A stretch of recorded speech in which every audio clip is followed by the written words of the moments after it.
بسم اللہ الرحمن الرحیم۔ حضرت ثابت رضی اللہ تعالیٰ عنہ سے روایت ہے کہ وہ فرماتے ہیں کہ میرے والد رات کی تاریکی میں اللہ کی رضا کے لیے عبادت کرتے تھے۔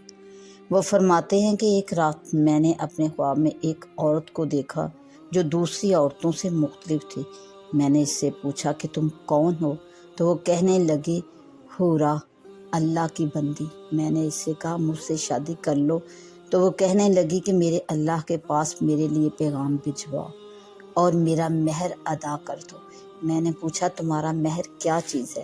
تو وہ کہنے لگی طویل تہجد، اور اس نے کچھ اشعار پڑھے۔ ان اشعار میں سے ایک شعر کا ترجمہ یہ ہے، اور جب رات کی سیاہی نمودار ہو تو قیام کرو اور دن کو روزہ رکھ کہ یہ اس کا مہر ہے۔